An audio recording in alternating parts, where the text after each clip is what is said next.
ball is life, plain and simple. Ask any baller. If you know, you know. The game has changed, but it's still the same. You want it, go get it. Shazam! The inbounds pass comes into Jordan. Here's Michael at the foul line. The shot on Elo. Ah, the Bulls win! They win it! Mike, you're honestly telling me that he's top 5. Yeah. Top 5 of all time. No question about it. Booker, this is for the win. Got it! Wow! The ruling on the floor is made basket.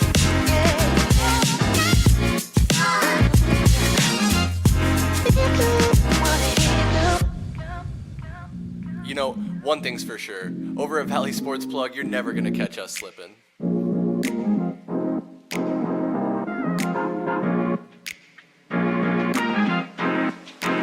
With the first overall pick, the Phoenix Suns select 3, 2, 1, yeah!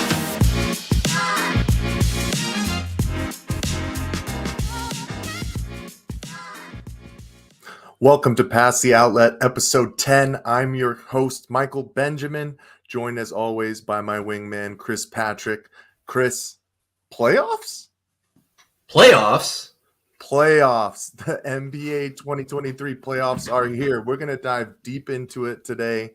But first and foremost, we appreciate you all joining us, listening back. Make sure you follow us at AZ_VSP on Instagram, Twitter, and TikTok. You'll find us here on YouTube and Facebook at Valley Sports Plug. But Chris, we got a lot of basketball to talk about today, and I want to pass it over to you before we dive into it. How are you feeling right now, man? This is like Christmas for basketball fans, right? Thank you, Mr. Benjamin. I'm excited to be here. I think, like I said on the last PTO, starting with March Madness, it's just full on basketball season, man. This is the best time of year for basketball. Great March tournament for those college kids, but now it's time for the big dogs to get at it. And our Phoenix Suns are looking like they have a pretty good chance. So I'm sure we're going to get into all that and have some good talk tonight. My favorite saying, I'm chomping at the bit, man. I can't express it enough. But we're going to talk about the play-in tournament. We're going to talk about the Suns' first-round matchup against the Los Angeles Clippers. We're going to talk about the playoffs as a whole. But before we get into it, we got to go over the last 3 games for the Phoenix Suns. If you guys haven't seen it, we had our final season recap, which ended with the Spurs finale. We didn't want to just put out one with 3 games. We figured we'd roll it all into one. So we got to look at those final 3 games. We're going back to April 6th when the Suns took on the Nuggets. We won 119-115. That was kind of the last-ditch effort from our starting 5.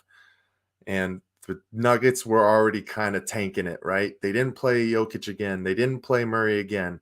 They didn't even play Aaron Gordon at all in that game, too. So the Suns just kind of got some more camaraderie going into the playoffs. But then the final 2, they did decide to kind of sit that one out because the 4th seed was already cemented. So we went to Los Angeles, played the Lakers, lost 121-107. And then we played the Clippers in a weird game, man. It looked like the Suns were pushing to win that game, which would have put the Golden State Warriors into the 5th position and put them up against us in the first round. But they ended up kind of slowing it down at the end, and the Clippers won 119-114. So, Chris, what were you seeing in kind of those last 3 games, and how were you feeling the way that the Suns finished? Yeah, I heard a lot of Suns fans clamoring. They wanted to kind of see us go full strength those last 3 games, but I really have no problem with Monty giving the guys a little bit of rest. Like you mentioned, that game against Denver, no Jokic, no Murray, no Aaron Gordon. So not really a true test of what we might see from the Nuggets in this playoff stretch. That game against I'm not even going to talk about the game against the Lakers. I could care less about that. But that Clippers game was so weird because it seemed like the Suns would pull ahead and it was real chippy. And even with 7 minutes left in the game, I think just a little under, it was a tie game at 100. And then they did the right thing. I mean, the Clippers, I don't think we should take them lightly. They're not the same team that we beat 2 years ago. But at the same time, I'm still comfortable saying I would much rather play them than the Golden State Warriors, who are now at full strength when you talk about that I guess you could say 3-4-headed monster, maybe 5-headed monster now with Clay, Steph, Draymond. Now you're adding guys like Jordan Poole and Andrew Wiggins coming back, Jonathan Kuminga coming into his own. So the rich get richer, man. It seems like the Warriors always find a way. Of course, Kawhi, he only plays 30, 40 games a season, but he's healthy for this playoff game that we have coming up, or I guess this playoff series we have coming up. A lot of different faces for the Los Angeles Clippers. And yeah, man, I'm happy with the decision that the Suns kind of made towards the end of that game and taking the loss so we could match up with them in the first round. The Clippers have added some veteran pieces, and we're going to get into all of that, I promise you. But the Warriors, you have to remember, they are the defending champions, so you cannot take them lightly. But odd, but good finish to the Suns season. You know, you take 2 L's in the last 3, but you're not playing your main guys, so that really doesn't matter. And you're trying to make sure that they're as healthy as possible going into the playoffs. And most of these guys, or most of our key pieces, are going to have a week and a half off of rest. So excited to see what's going to happen next. But with that being said, first question for you, Chris. Do you consider the play-in games the playoffs? Are you there yet as a fan?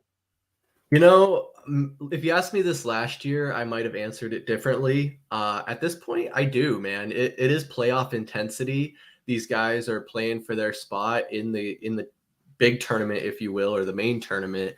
It reminds me, we kind of had a similar conversation about the first 4 in when it came to March Madness, harkening back on that, where some people said, no, it's not the dance, it is the dance. But absolutely, it's playoff basketball, man. I mean, your season's on the line. These are meaningful games. It's not just a regular season game, and you want your guys to be out there. I mean, you look at what happened with the Minnesota Timberwolves.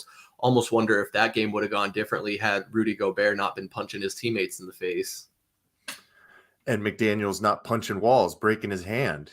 Crazy finish for a couple of different teams. I mean, the Clippers were fighting against each other, against the Suns in the final game too. So high emotions, high octane action. It's playoffs. That's how I feel about it as well. It's weird that they don't count the stats towards the playoffs. But if you're in a win or go home situation, how can it not be listed as that? You know what I'm saying?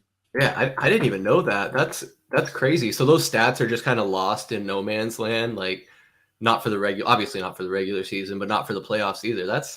If I'm a player, that's a bummer, because if you put up like a 50 burger, you want that to count towards your all-time playoff stats. But I guess I kind of get it, because what is it, 1-2 games tops, and that's unfair to the guys who were the 1 through 6 seed or whatever. So I guess it's a fine line. Yeah, that's the way that they're probably looking at it. But hey, if they did have an MVP trophy for the play-in tournament, you know who's probably getting it? Patrick Beverley, right? Yep, it's got to be Patrick Beverley. I think he was the MVP last year. He was the play-in champ, and man, it seems like they're doing it again. Chicago's got a game tomorrow night?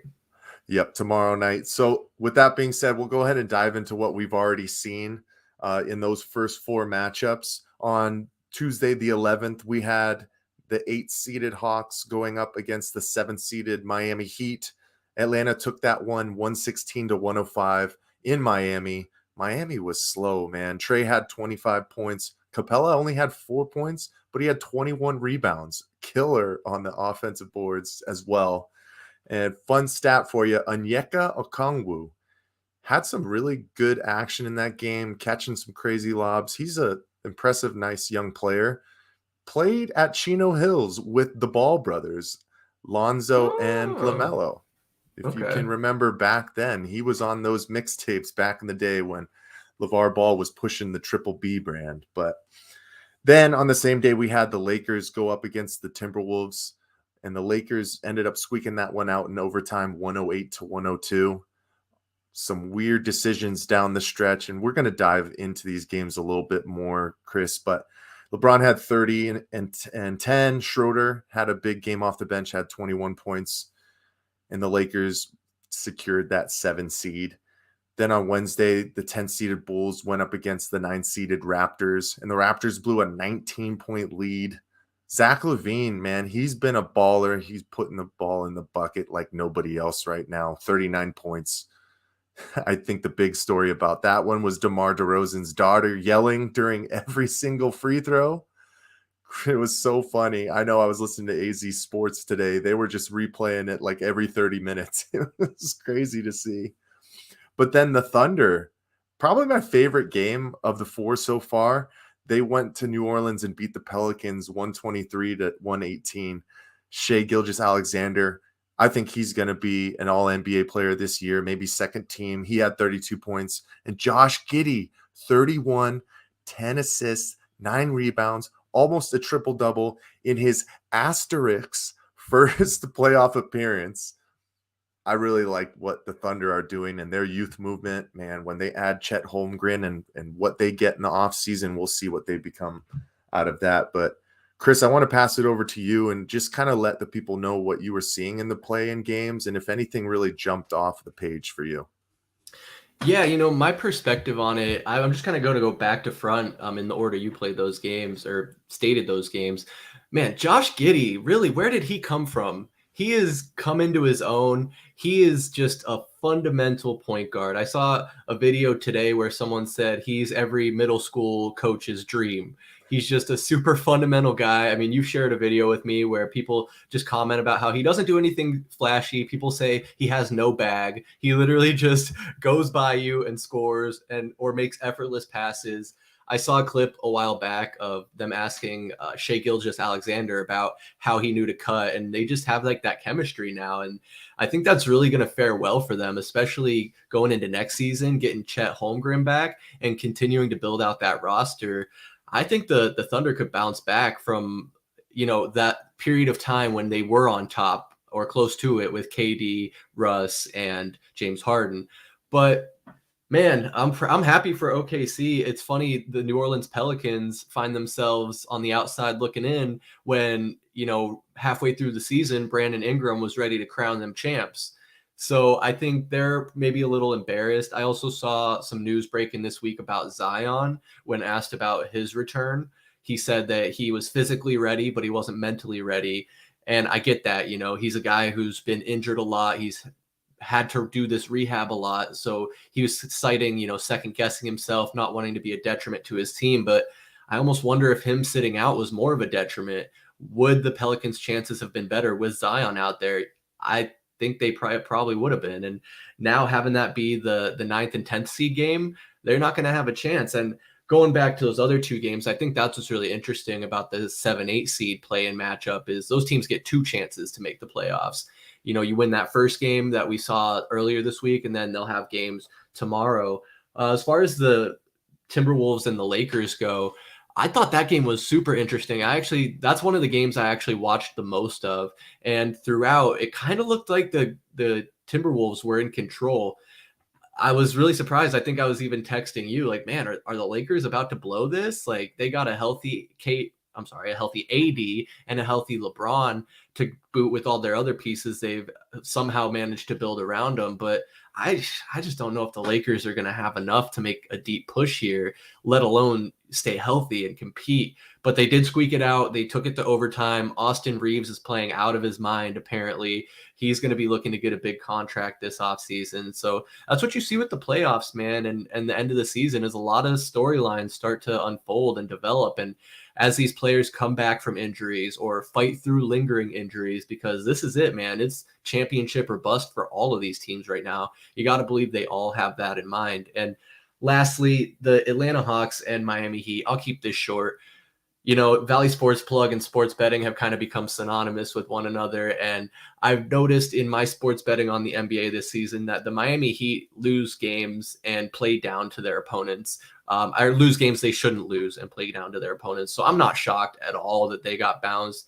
Jimmy Butler is still virtually doing it all by himself. I know they added Kevin Love to the mix, but clearly not enough to get him over the hurdle. I mean, they'll get one more shot here. What is it on tomorrow against Chicago? But like you said, man, DeRozan and that Chicago Bulls team is on a tear right now. Yeah, I mean, the toughest thing about it, even if the Heat or the Bulls, doesn't matter who comes out of that. I think the Bucks sweep either one of those teams. Honestly, I think Boston might sweep Atlanta as well. They're kind of just a hodgepodge of whatever right now. you know, has the Trae Young, DeJounte Murray experience really worked itself out? I know it's so brand new, but switching over to Quinn Snyder so deep in a season as well, trying to pick up his tendencies and kind of change the playbook is always kind of a tough thing. So I wouldn't be surprised if maybe they get one, but wasn't the most exciting game. The other game that really wasn't that exciting to me either was that Raptors Bulls game. I mean, I like the way that the Bulls pulled that one out and were able to come up clutch down the stretch. But when you have such high discrepancies within the game, when one team is almost winning by 20 points, becomes a little bit of a snooze fest until it starts to ramp up. Whereas that Thunder Pelicans game was pretty tight most of the game. I think the Thunder went up sometime 7 to 8 points, and it was close down the stretch, became kind of a free throw match. But the most disappointing game of the play-in games so far, and it's funny that you say that was the one you watched the most of, Chris, was the Lakers and Timberwolves game. It was the same for me. I watched the entirety of that game, and that was some of the worst basketball that I've seen in a while, specifically from LeBron James. He was out there making odd decisions with his passes and throwing the ball away so uncharacteristically. Like, I've never seen LeBron make these kind of decisions. And then down the stretch, for Karl Anthony Towns to be in that bad of foul trouble and then make odd decisions on how to box out and throw guys down, get your fifth, have to go out. You can't play with any of the pace that he had because he started really hot. I think he had 17 through the first half. And then you just can't play the same way. You can't play with the same aggressiveness anymore. And it freaking hurt the Timberwolves. But the last thing about that is, how the hell are you fouling on a 3-point jack up like that? It was unacceptable. I'd be putting Anthony Davis in the practice court running suicides for an hour after the game. I don't care that we got to go and play a playoff series. I think the toughest thing about that was I was kind of hoping that the Timberwolves would pull this one out, so it would push Los Angeles to – they were going to probably beat the Thunder or the Pelicans no matter what. But then that would have been a nice matchup with size against the Denver Nuggets, and maybe that could have pushed that series to 6 or 7 games. Now, I wouldn't be surprised if the Nuggets sweep whoever comes out of that game tomorrow. So, oh, man. Crazy start to the NBA playoffs, but with that being said, I think it's time for the outlet point guard. And of course, this one is situated right around our matchup, the one that we care about the most, which is the 4-seed Phoenix Suns going up against the 5-seed Los Angeles Clippers. With the amount of injuries and everything that happened, KD's freak accident, guys just being in and out of the lineup. I mean, we even saw 2 of our main guys go down in that Lakers game, Bismack Biyombo and Campaign as well. I'm so happy that this team was able to secure a first-round home series to get this thing started going off right. So, Chris, can you pull that thing up for us so we can start looking at what we might be up against here? Yeah, man, let's go ahead and take a look. I love this package you put together for us. Let's just watch it once through.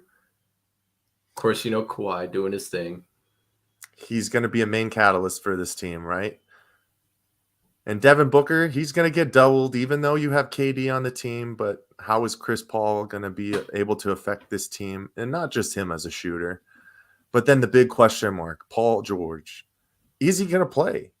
I know that he went on to a podcast and was saying things are moving forward, things are good. But in the podcast, he was in a walking boot. So it could be maybe game 4, game 5, but how is he going to be? But Right. let's roll it back up to the top first, Chris, and you can tell us kind of what you're seeing from Kawhi here.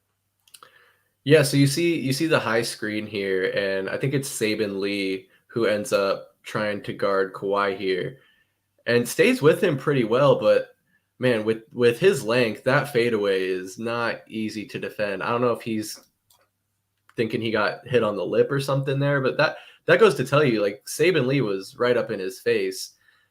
I think that Kawhi is going to be, a force to be reckoned with. And you see, I think was that Russell Westbrook that set the screen? Yeah. Mm-hmm. So really props to Ty Lue, who's really found a way to revitalize Russell Westbrook's career on the Clippers there.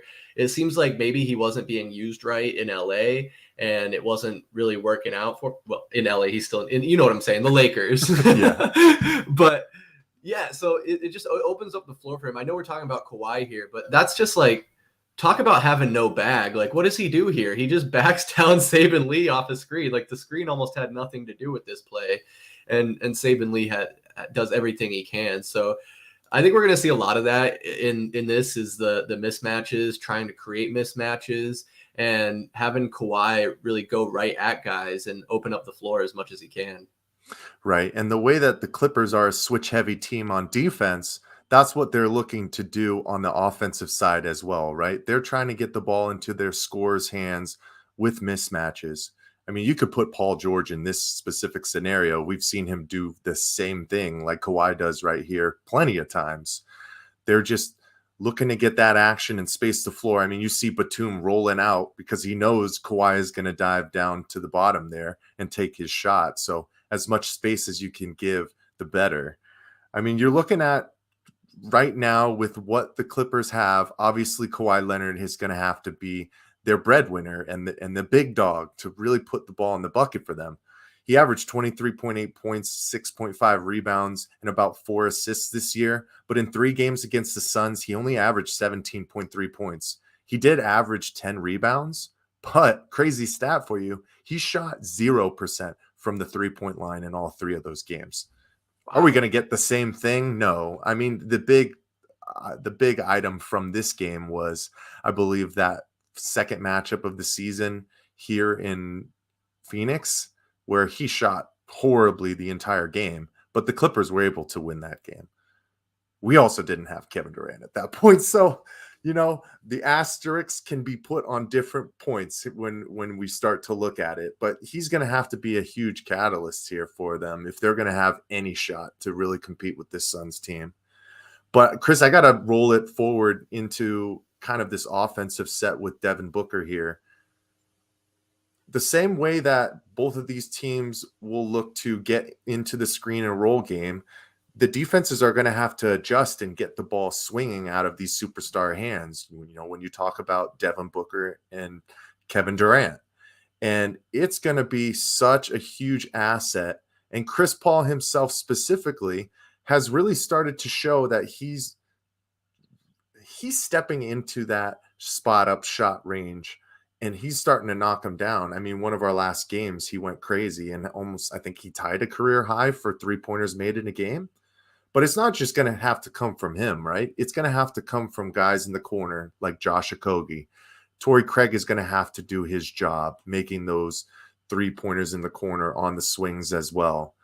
And, you know, I'll pass it over to you, Chris. Who are those other wing guys that you're looking forward to making some big shots for this team in the first unit and second unit? Man, it's got to be, well, first of all, you see in this clip alone, Chris Paul knocking down that 3-point shot. We know he can hit them, but historically, the Suns haven't really had to call on him to hit that. But now it seems like we might be kind of reevaluating that strategy as teams are going to have to put more focus on Devin Booker and Kevin Durant now. I'm also going to look for Josh Okogie to not miss 7 3-pointers in a game. That's going to be important. You see, you know, shout out on this play. I do want to highlight Bismack Biyombo facilitating this play, being patient, fakes it to Torrey Craig, and which really the defender overcommits, which allows Chris Paul to be wide open at the top. But say that the defender doesn't bite and that guy collapses and the defender stays up top, Torrey Craig's going to have to knock down that wing shot right there. And we know he's capable of doing it. I'm, you know, Mike, a little curious, a little interested to know what Monty's rotation is going to look like. If he's spent some late nights thinking about it and he's going to have a nice tight 7-8 man rotation, or if he's still going to be playing 11, 12 guys trying to figure it out as we go through this playoff run.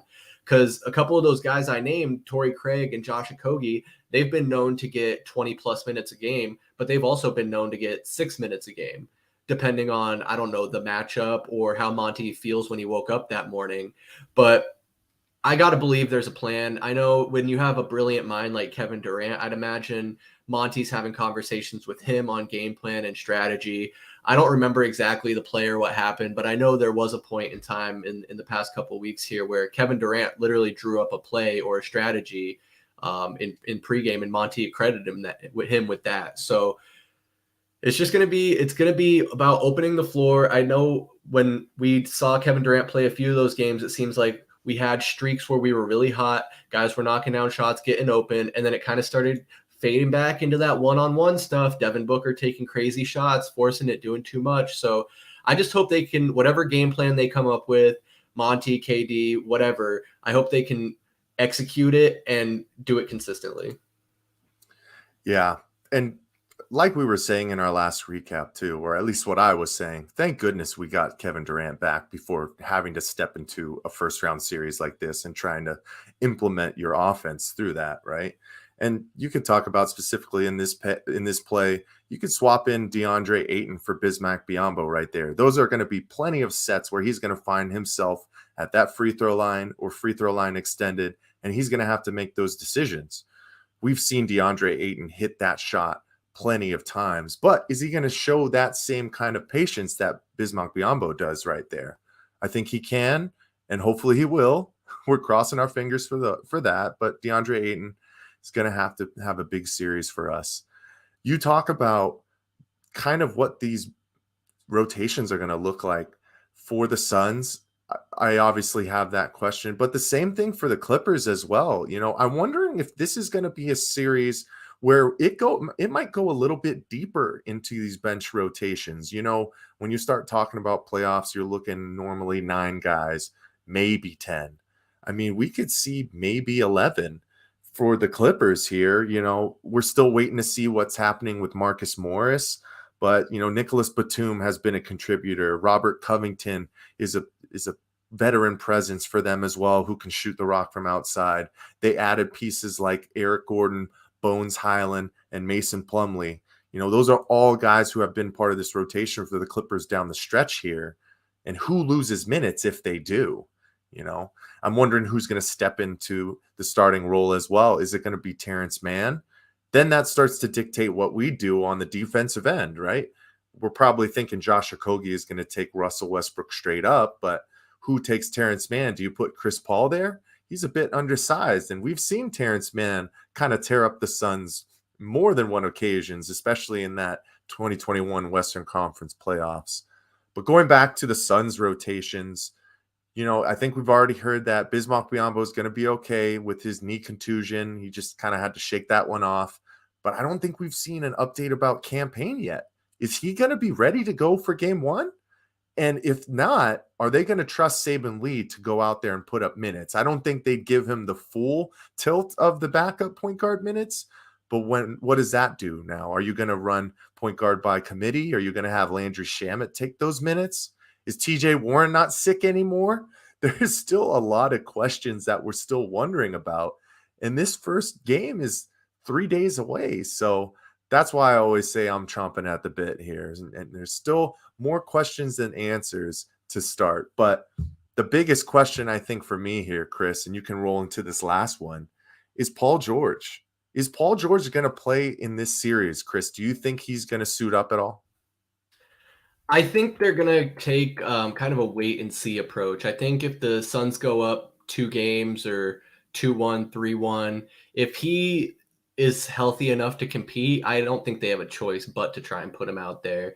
I mean, I want to see a sweep. Obviously, that's what every fan hopes. I'm not going to say the cursed words, but Paul George, if I'm a Clippers fan, you want to see him out there because even like you mentioned that 2021 Western Conference playoff matchup, he was a key contributor for that team and really gave the Suns a lot of fits. If it wasn't for him choking away a few free throws and a few other things, that could have gone very differently. And now you add in a healthy Kawhi and Russell Westbrook into the mix. I don't think Suns fans should underestimate this team, but to answer your question, yes, I expect Paul George to play. Right. If it's a 2-2 series going into game 5, I think he's that kind of guy who has that burning desire to get out there to produce for his team. And I wouldn't be surprised if he makes it out there in some way, in some fashion, even if he plays 20, 25 minutes. I mean, he has been out for extended amount of time. That hyperextension that he had was kind of scary. I'm surprised that they didn't, or I'm surprised that the injury wasn't kind of season ending. So, I mean, I do like this play. I'm not going to give too much praise for the Clippers, but this just shows the Clippers are a veteran team, man. You know, Paul George, he sees that quick double. He understands to lob high to Zubac right there. And Zubac keeps his head up and sees a cutting man right at the bucket. I mean, he doesn't flush it, but he finishes it. And just those are what smart teams do and what smart teams do on a consistent basis. I think this series is going to be funner than we expect, Chris. I think both 4-5 matches in the playoffs on the other side as well, Cleveland and New York, these are going to be the ones to watch in the first round because there's still so many unknowns, specifically in the West as well. You know, are the Kings going to be able to hold up as a 3 seed? Did the Denver Nuggets take off too much time down the stretch? Are they going to be ready to really go and play 40 minutes a night from their starters?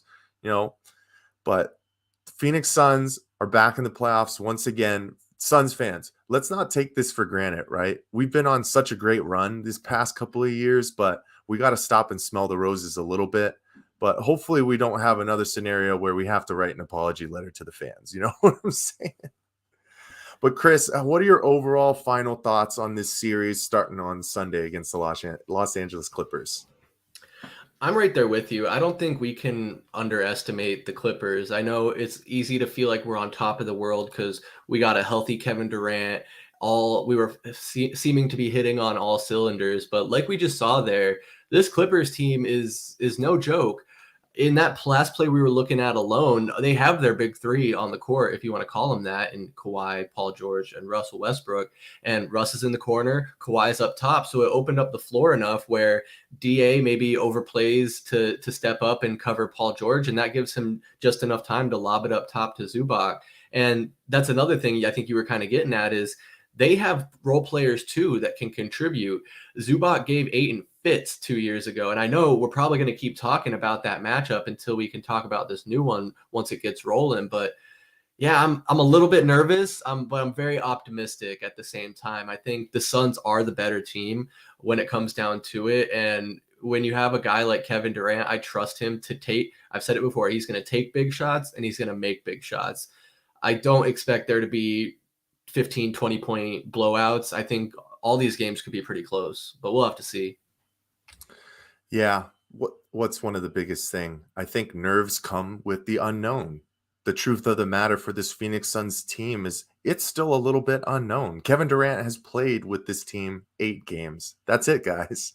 So the sample size is so small, but it's been so great. It gives us encouraging thoughts, but there's still a little bit of nerves that come with it. And that comes with the playoffs, man. Like everybody's jittery, everybody's ramped up, ready to go. You just got to get that first shot to go in. You got to get that first kind of bump and hit and really tough action to start getting the ball rolling. And this team is going to be just fine, I think. But we'll make sure to keep everybody in tuned and involved with what's going on with the Phoenix Suns through the entire playoffs. I believe we're going to be doing game recaps. So not bi-weekly. We're going to be hitting you with a little bit of a quick recap every game. So make sure you guys stay tuned to our YouTube page for that. We'll make sure to get that out to the people as well. But Chris, I think it's time to turn over to Reddit Reacts. And I want to start with the 2023 NBA playoffs as a whole. Can you pull up that bracket for me? I got to see what we got going on. Yeah, let's take a look here. There's a lot of parity in the league right now, man, and I'm very excited for this playoffs. Let me try and make this a little bigger so everyone can see.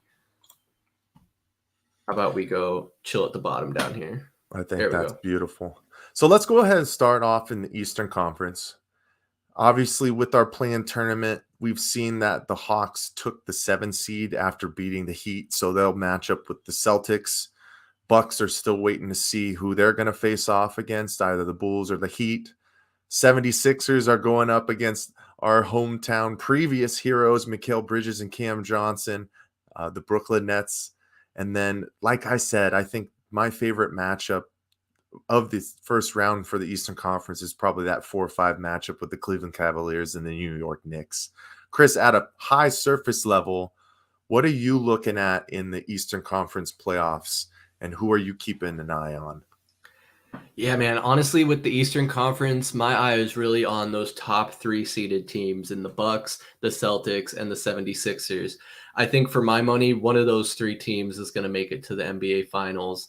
I just think teams have had enough time to scout Giannis, see how he does in the playoffs, where I think there's going to be some game planning that gets done to hopefully prevent him from being the force that he has been. But I hate to say it, a lot of that is going to come down to the officiating and whether or not he gets to shoot 25 free throws in a game.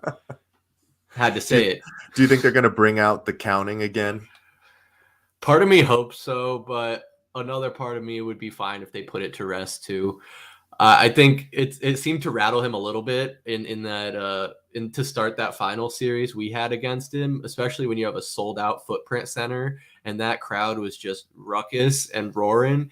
And for any team he plays in the Eastern Conference, it's probably going to be a sellout. I mean, especially when you're talking Philadelphia and Boston.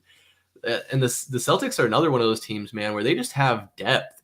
We talk about Jaylen Brown, Derek White, of course, Jason Tatum. God, I didn't forget his name, but that team is scary on paper, and I don't think anybody should be taking them lightly either. As you see, just one game out of that for being tied for that first spot.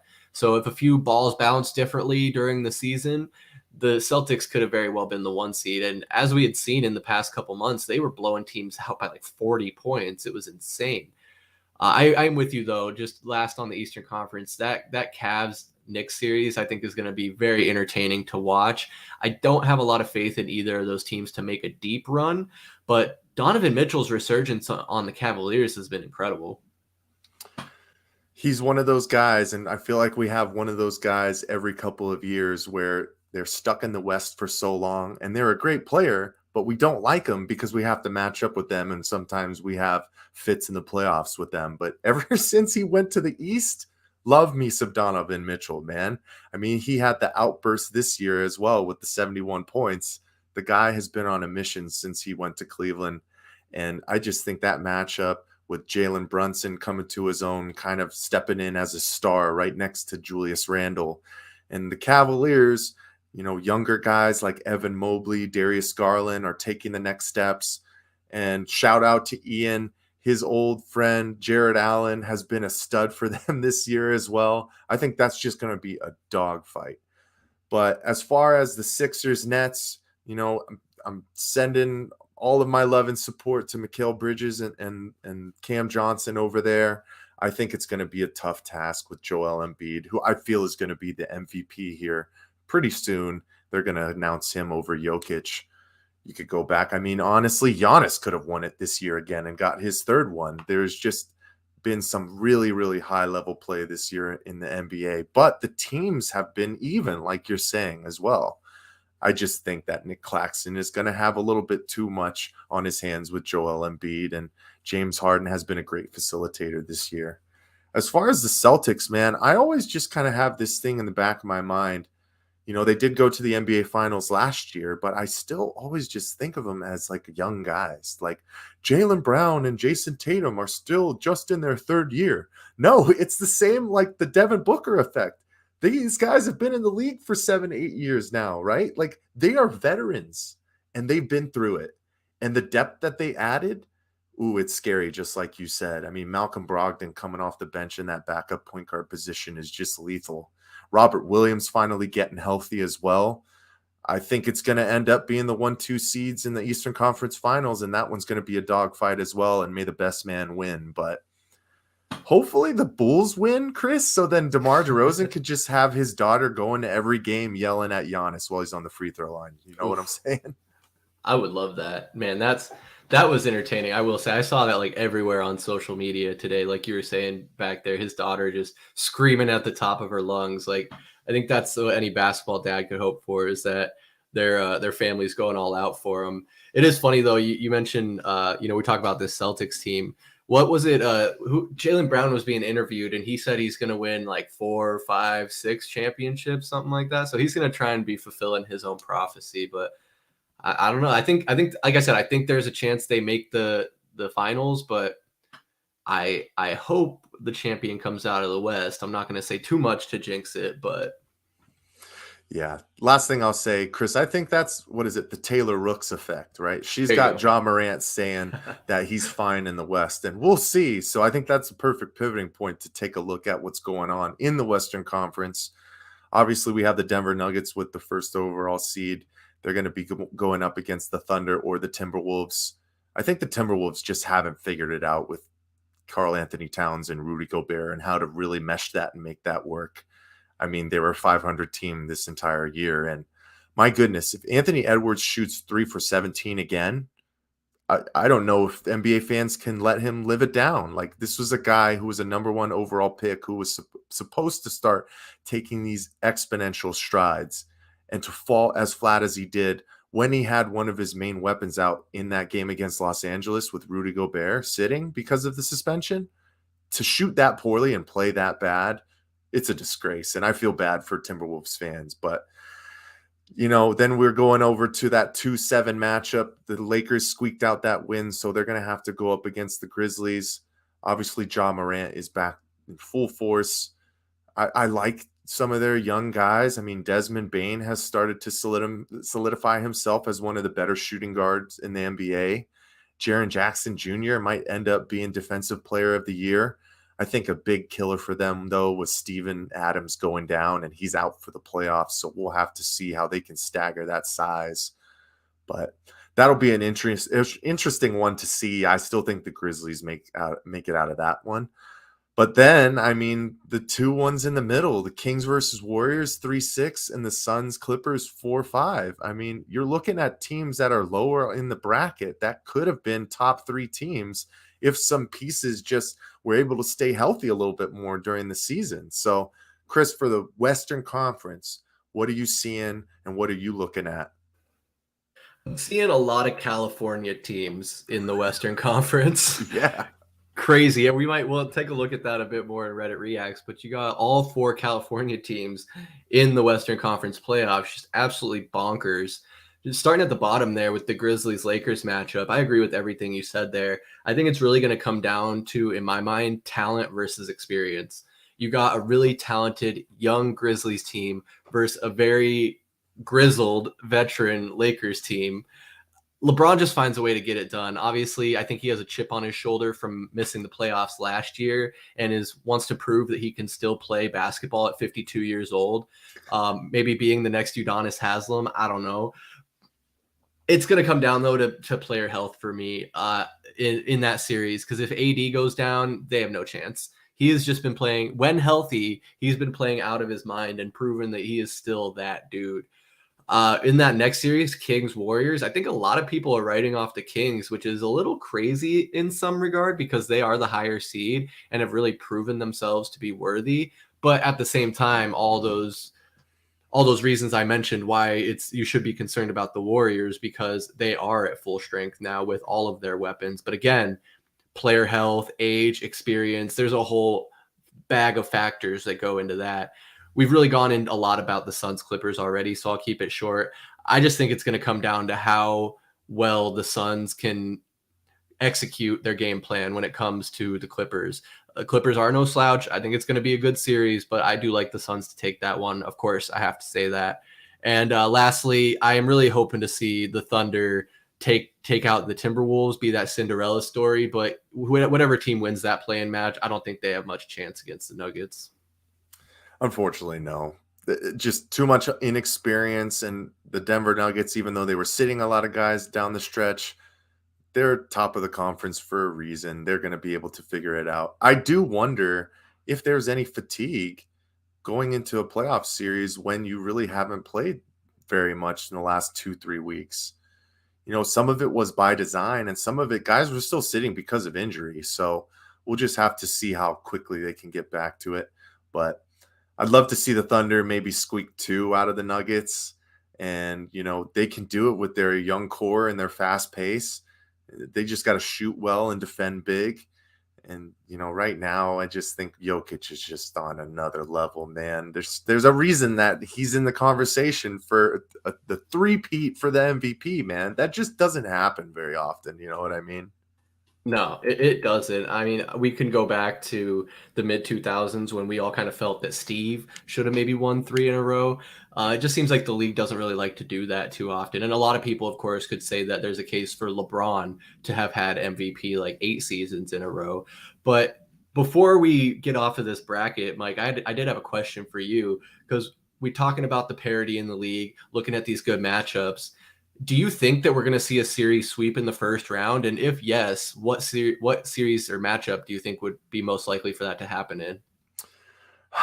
I mean, in the Western Conference, I'd say the Nuggets. That's probably the biggest one. I mean, I could see the Suns Clippers going 6 games. I could see Kings Warriors going 6 games. And honestly, if the Lakers don't pull it together and play a little bit faster and pick it up, to be honest with you, they could be done in 5. On the Eastern side, same thing. I mean, it's always easy to say the top seed is going to sweep these teams, but I mean, the difference, man. There's reasons why these teams are in the play-in. There's reasons why these teams are 10th in the conference. They're just not going to be able to match up with that physicality of Giannis. And Boston, I could see them sweeping the Atlanta Hawks. I think after their Eastern Conference Finals run, they have just been in a tailspin and have been trying to figure out ever since then. I mean, they've been in the playoffs the past 2 seasons, but it's been in the play-in to get into the playoffs. It's not where you want to find your team. And the Celtics, like we said, they're ready, man. They're ready to push back to the NBA Finals. So those are probably the 3 that I could see. I think that's a solid assessment, and I'd have to agree. I just think you look at the Hawks record, they're even 500, 41 and 41. That's going to be a steep hill for them to climb without a doubt. But I think it might be that time, Mike, that we look at some other Reddit reactions. What do you think? Let's do it, man. What do you got for us this time? Let me get it together here. So I think we'll just go to this one right off the bat because we were just talking about it. And Mike has no idea what I'm about to pull up here, so bear with me. The California teams all 4 of them making the playoffs here. And my first question about this graphic, Mike, is do you think it's fair that they use Sabonis and not De'Aaron Fox? I do. I think he's just been a little bit more of an all-NBA talent for a longer time in his career. And De'Aaron Fox has been in Sacramento, and since Sabonis has come to Sacramento, we've seen more success come with it. He's been a catalyst for that team. I mean, they run their offensive sets through him on the high block, They get their action rolling off of that. Keegan Murray has stepped up as a nice young rookie, but De'Aaron Fox has been probably the clutchest end game player of the season. So that could be possibly your argument, but I think overall team success has been pushed forward by Domantas Sabonis. So we'll give it to him, man. We'll give it to him. You've convinced me. I think that's fair. I like Fox. He's really good. He's still pretty young, though. I still think it sucks that we chose to take Josh Jackson and not De'Aaron Fox. I was about to say, who could have had him? My goodness. That's the story of us, man. We could have had Jokic. We could have had Giannis. We could have had Michael Jordan, right? Am I mistaken? Or is that inaccurate? No, maybe it was Kareem. We could have had Kareem. We lost the coin flip to the Bucks. Yep. Okay, so I guess if we lost on a coin flip, that's more understandable than just not picking the guy. But yeah, I honestly, I was when I was bringing that up, I thought it was the first time in a long time that all California teams made the playoffs. But this graphic is saying it's the first time ever, which makes sense because the Clippers were historically god awful, and the Kings haven't made the playoffs since George Bush was president. So it's interesting. If you're a California sports fan, you got to be pretty excited right now because even if your team loses, you can just go and root for the next California team if it works like that. I don't know. It's given me vibes of the March Madness tournament when 3 of our major universities made it, right?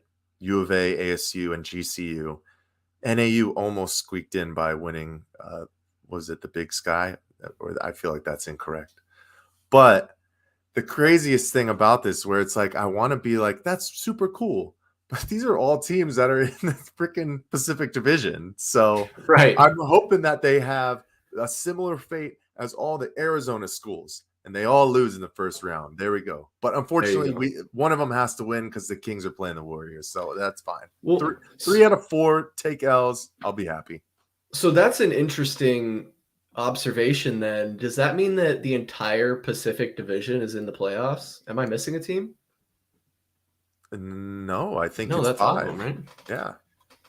Solid. Oh, yeah, the Sonics aren't around anymore. I think they were Pacific Division back in the day. I don't know. And obviously that wouldn't be the case if the rules kind of were the same as they used to be. I mean, it's been a number of years now, but now seeding isn't just based off of, who gets the division crowns and then go down. Now it's really just based off of where you finish, which I think it should be, honestly, because everybody gets to play the same amount of teams in your conference, the same amount, and then you play the Eastern Conference teams 2 times, same flip-flop, So Right. I think that there's a even keel competitive advantage in the teams that you get to play, unlike what we were seeing in baseball the past couple of years until some of the changes. So yeah, and that'd be an interesting conversation for us to have over on another podcast about if the MLB will switch their playoff seeding based off their new schedule setup. But I think I got to go to this next one because it kind of goes hand in hand with what we just saw there with that graphic. And I think that's Wesley Snipes. I wish I could name the movie off the top of my head, but how the Warriors Kings series has Northern California fans feeling. They don't want to do it, but they know they have to. I was bouncing around different subreddits. This is from r/Warriors, as you can see. They don't want to have to take out their little brother, the Kings, but they got to do it. Every dog has his day, right? The Warriors are still the big dogs. The Kings are finally up and coming and seeing the playoffs for the first time in 17 years, I think. Mm-hmm. I mean, if you're a Sacramento Kings fan, I mean, you got to be on cloud 9 right now. But unfortunately, you might be falling through the middle of that cloud really quick, having to go up against the defending champs. But like you said, Chris, we'll just have to see how Steph and Clay shoot. How healthy are they? I think a big question with them too is how does Andrew Wiggins come back after not playing a month? And not from injury, right? It was from, I don't think it was from injury. It was from kind of mental stuff or personal things. I know we had the crazy rumors and whatnot. People debunked them. Who knows what really happens or happened? But, right. How does he fit back into that situation and work to be a piece that they can rely on a playoff run?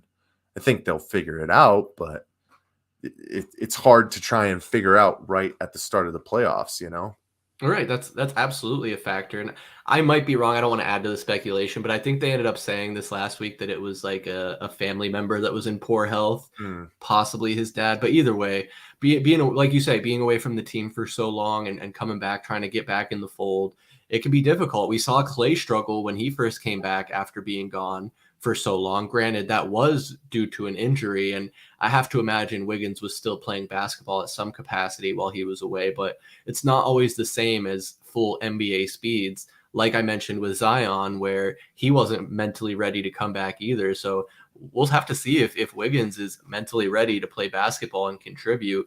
That'll be a factor for sure. What do we got next?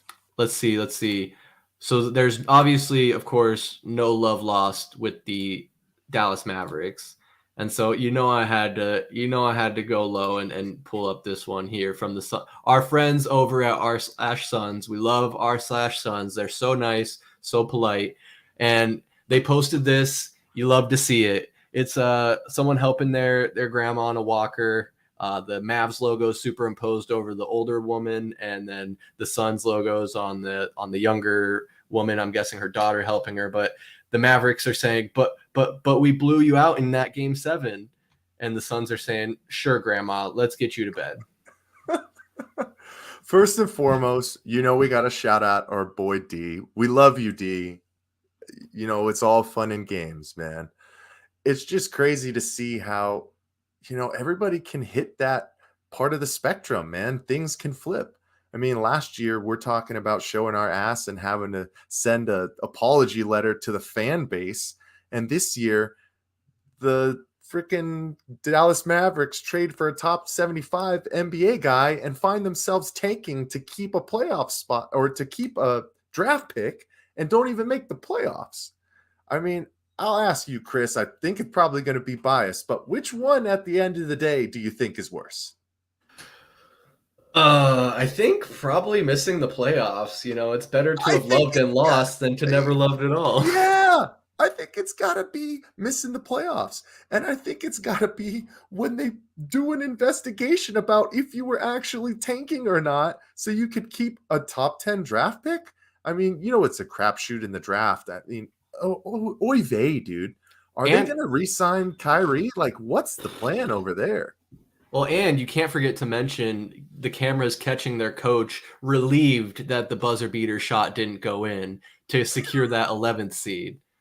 Man, that's embarrassing. I was talking a bit with my brother about this. Obviously, I don't really care what happens as a result of this investigation. And honestly, I don't expect much to happen because Mark Cuban is just going to throw an absolute fit if the league tries to do anything. But I honestly think they should maybe forfeit their pick, or maybe not forfeit their pick, but make them not lottery eligible. I like that. That could be fair. Right? It'll push you back maybe to 14 or something like that. I just think, man, if you want to be a contender and you want to be a consistent powerhouse in this league, like trading for guys like that, I know Kyrie Irving has had his ups and downs within his career, but he's still a great player. And to not be able to figure it out with Luka Doncic, who's one of the top 5 players in the NBA right now, it's very disappointing if you're a Dallas Mavericks fan, first and foremost. But I think it's disappointing for the NBA because this was a series that, as far as the Suns fan, and correct me if I'm wrong, Chris, I would have loved to match up against them again. I mean, that one game that we had when Kevin Durant was in his 3rd or 4th game with the Phoenix Suns, that was an all-time game for the season. Incredible. I would have loved to have a series like that. I would have been freaking sweating and crapping and freaking closing my eyes half the time. But that's what good playoff basketball is all about, right? It's about building these kind of rivalries, which I feel like the Mavericks and Suns have started to do over the past couple of years. So for them to not make the playoffs, man, disappointing. Just absolutely disappointing. Yeah, no, I agree. I would have liked to see that matchup, but I would have also had to call my doctor and get some blood pressure medication because, man, that game, even though we won it, KD hit that big shot and Luka kind of choked. It was stressful. But you love close games. You love basketball. You love winning close games, I should say, like the Big Cats did on Monday. Yes, sir. Anyway, we got a few more here I wanted to share with you. This one, it didn't get a lot of traction, but it made me chuckle. I was perusing the Clippers subreddit, and it's this stock photo of this cool guy with sunglasses, and it's how Suns fans feel when they're one spot above us. Mike, is that how you're feeling? Heck yeah, dude. Yeah. We get home court advantage. That's how I'm feeling. Absolutely, man. Point. I will take, and we ended up having one game of a better record. But you also have to just remember what happened with this team as an entirety. When I'm talking about the Phoenix Suns for this entire year. I mean, we started off so hot, scorching. Then there goes DeAndre Ayton. Then there goes Devin Booker for a month. There's Chris Paul out for 2 weeks. Landry Shamet is gone for who knows how long. Like the amount of injuries that this team dealt with towards the middle of that season made it so this team could not be competitive on a nightly basis. And that's where we saw our consistent amounts of losing streaks, right? We get one crazy win off against the Golden State Warriors where Dwayne Washington Jr. goes crazy, scores 27, and then back to 6-game slide because we just can't compete. To find ourselves after making the Kevin Durant trade and going through him being out for a while, going through that last back end losing streak as well, to find yourself in a top 4 position with a home court advantage in the first round is more than sweet, man. That's why I'm feeling like, yeah, baby. You know what I'm saying? I got to agree, man. It was a roller coaster, and you can tell if for whatever reason you go back and watch all of our recaps from the season, it was like yeah, Suns, and then Suns, and then yeah, Suns again. And then when Devin Booker was out for that long stretch, and I think we lost like some 12 out of 15 or something like that. It was a real tough stretch. And dude, we're talking about the roller coaster. Then we get Kevin Durant. It's like, oh my God, but then he doesn't play very much. He is 8-0 when he starts, when he plays. But as someone pointed out, we aren't undefeated with Kevin Durant on the roster, only when he plays. So I think that speaks volumes to how much of an impact he's going to have on this stretch, and more narrowly focused on this series we have coming up against the Clippers. Big time. What were we calling them to start the season? It was like the bipolar bi-weeklies. Like Yes. the ebbs and flows to start the season were just insane, man. We couldn't get any kind of consistency, and this team found a way. So we're right where we want to be, baby. That's what I'm talking about. That's all you want at the end of the day, is to be here in the playoffs, healthy, with a chance. And I think the Suns have a chance. And the last one I got here for you, I think it's relevant and honestly a little interesting. It's a screenshot from a video of Russell Westbrook in a presser, and I'll read it for the audio only listeners here. Westbrook is saying, "That's a good narrative for the media, for people to talk about, but there's no beef that I got. Nothing but respect for KD. The things he's done with his career, happy to see him back from injury. There's no beef at all." Of course, these two guys were teammates back on Oklahoma City and unceremoniously parted ways, where KD ended up going to the Golden State Warriors in a very controversial move. And that was off the heels of losing to the Golden State Warriors in the NBA Finals, where me as a basketball fan, I got to take KD's side. Russell Westbrook really tried to take charge at times when he really shouldn't have, made some questionable decisions down the stretch, and ultimately, for my money, cost them a shot at a title in Oklahoma City. And we just even saw a couple weeks ago when the Suns were in Oklahoma City, those fans still have animosity for Kevin Durant and were booing him, to where even Monty was taking it personally. But an interesting thing that I saw noted was that KD was like, yeah, I kind of understand it. I see where they're coming from. And I think that speaks to his maturity. And from this quote here with Russell Westbrook is now his maturity, where these two guys are grown. They're in their mid-30s and they've been around the league, so they know what's good. There's just something different when it comes to the brotherhood of the NBA, right? We could talk about brotherhood of professional sports, but this league in particular, other than baseball, the top profile athletes are some of the highest paid athletes in the world to start, right? And some of the highest ridiculed and adored. And that is just something that, especially when you are two high profile athletes on the same team that spend an extended amount of time and years together, you build a brotherhood that you might see differently one year to the next, but at the end of the day, you fought through things that you will never have the same experience as other players. You're talking about guys who brought Oklahoma City, and I'm not talking about the Seattle Supersonics. I'm talking about Oklahoma City. They brought them to their only NBA Finals appearance in their franchise history, right? So that's why I'm kind of disappointed when OKC fans are booing Kevin Durant, because you're talking about your best player that ever played for your franchise since you've been in Oklahoma City. Show some damn respect. But at the same time, you could come from Kevin Durant. They probably feel like they left him out to dry. Then they had those years where Russ was trying to do it all his own, got his MVP, but just could never get back to that upper echelon. And they felt slighted when KD went to the Warriors and won titles over there. I get it. But it goes back to what you're saying. As these guys have been 14, 15-year vets in the league, they put all that kind of stuff in the past. They've focused on moving forward in their careers, and they have the respect for each other now. And sometimes that's just what it takes time, it takes years, and it takes going away from somebody to remember why you respected them and enjoyed the time that you spent with them. So OKC fans, no more next year, okay? Be happy. You got Shea Gilgeous-Alexander and I mean, Josh he's Giddey. a stud. He's Dude, incredible. I'm telling you, man, that guy honestly should be first team All NBA this year. That's how great he was this year. And Man, for what? For not even having Chet Holmgren all year to be knocking on the door of the actual playoffs. You know what I'm saying? Like, the future is bright for you guys. So quit the saltiness. Let's move forward. no, I have to agree. And just last thing I'll say on Shea, because while we're sending him praises, it seemed like every other day when I was checking the box scores, he was scoring 30, 40 points. It was absolutely nuts. So young guy too. I'm really excited to see what that team does. And I don't know, could be a fun team to watch going forward. I'm going to give him one more praise, man. He was a catalyst for helping my fantasy team beat you in the championship, Chris. Hey. So, even more props, especially after he was out like the first 3 games of that week. He came back and blew it over the top for me.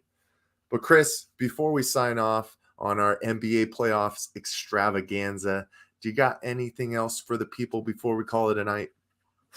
Man, what else can I say other than the playoffs are here and I couldn't be more excited. The Suns will start their journey on Sunday against the Clippers at 8 p.m. Arizona time. So make sure you're tuning in. I know I will be. Of course, we're going to be doing those breakdowns and recaps, hopefully coming out, I think, we'll shoot in a day or two after each game. Just so you guys can, if you didn't get a chance to watch it, you can hear us break it down and tell you all about it. Oh, absolutely. No, we'll hit you with those the next day. Make sure you guys are in tune if you weren't able to catch the game. Make sure you guys are staying in touch with our YouTube page. We started our bi-weekly Diamondbacks recaps. Good start to the season for them as well, hitting you guys with a live stream every week. But this was Past the Outlet, episode 10. We're in double digits now, Chris. That's crazy. But I'm your co-host, Michael Benjamin, joined as always by my wingman, Chris Patrick. Let's go, Suns, baby. Let's go. Have a good night, y'all.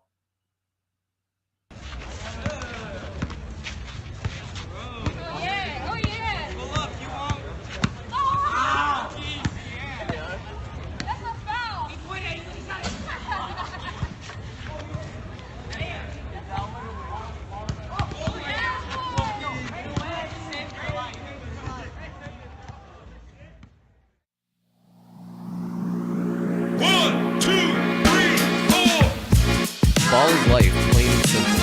Ask any baller. If you know, you know. The game has changed, but it's still the same. You want it, go get it. Shazam! The inbounds pass comes into Jordan. Here's Michael at the foul line. The shot on Elo. Ah! The Bulls win! They win it! Mike, you're honestly telling me that he's top 5. Yeah. Top 5 of all time. No question about it.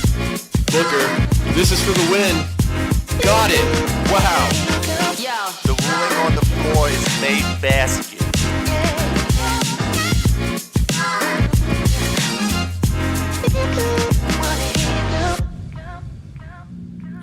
One thing's for sure. Over at Valley Sports Plug, you're never gonna catch us slipping.